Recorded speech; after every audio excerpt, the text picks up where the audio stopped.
Okay, let's dive in. We're talking Tamiya RC cars today. You know, the classics, maybe a Hornet, or even one of the newer re-releases.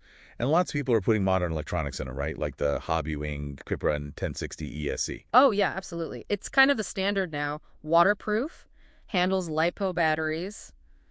It's just a solid, reliable choice. It's so standard, in fact. That Tamiya themselves started using it. Well, a rebranded version anyway. Popped up in kits around 2020, I think. Right, so whether you're upgrading an old favorite or cracking open a brand new kit, chances are you might end up with this 1060 ESC. Mm-hmm. It's everywhere. But here's the thing, here's where it gets a little tricky. Yeah. Those older Tamiya chassis designs, like the Lunchbox, the Frog, loads of them. Yeah, they have that molded spot for the on-off switch. Exactly, and it's designed for a specific type of switch. Bigger, older style. The screw holes, right. Usually about 19 millimeters apart. Spot on. Now you look at the switch on that modern HobbyWing 1060. And it's tiny, completely different. No screw holes.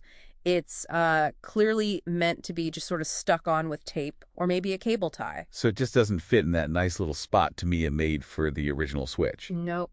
Not even close. So you've got this great ESC modern performance, but the switch, well, it's kind of homeless, isn't it? Rattling in the hole or needing some, messy fix. Yeah, it's a surprisingly common frustration. So what are people actually doing about it? That's our mission for this deep dive.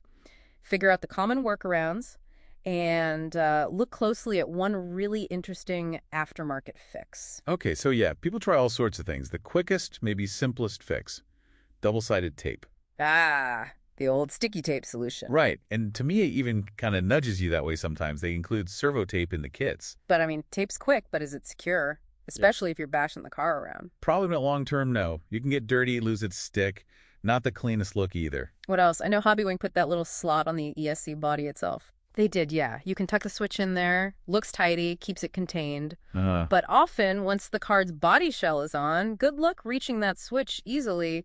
You might end up having to take the body off just to turn the car on or off. Bit annoying. Okay, so not ideal. Then there are the more extreme options. Well, you could just get rid of the switch altogether, solder the wires permanently on. Ooh, minimalist. Clean look. Very clean. But it means your car is hot the second you plug the battery in. You really have to remember to turn your radio on first, every single time. No second chances. Right. Safety concern there. What about keeping a switch but making it fit? That's the most, let's say, authentic approach. You desolder the little HobbyWing switch. Okay. And then you solder on a classic slide switch, like an SS22 F25 model, that actually has the right size and screw holes. Ah, so it fits perfectly in the original spot. Yep. Looks factory, but you need soldering skills, and you have to find that specific switch, which isn't always easy. So every common workaround seems to have a drawback, doesn't it? Tape is messy, the ESC slot is awkward, deleting it is risky, soldering is tricky. Exactly. It's this gap, this compromise, that's led to some clever folks making specific solutions, often 3D printed parts. And you looked at one of these. Yeah, we checked out a 3D printed adapter mount.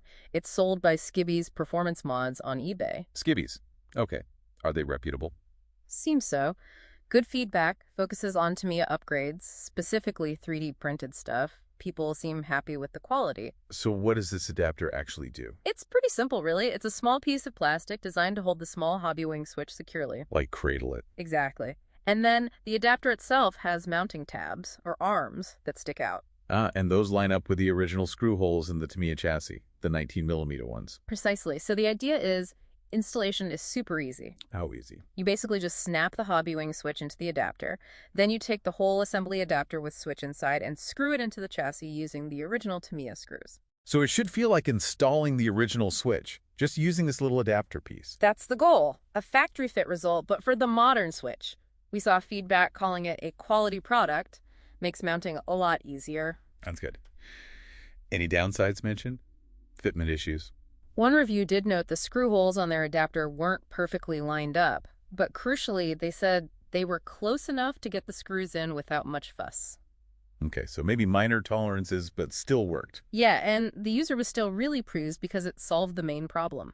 Getting that switch mounted securely in the right place without tape or soldering, that seemed to be the big win. Makes sense. What about cost? Is it expensive?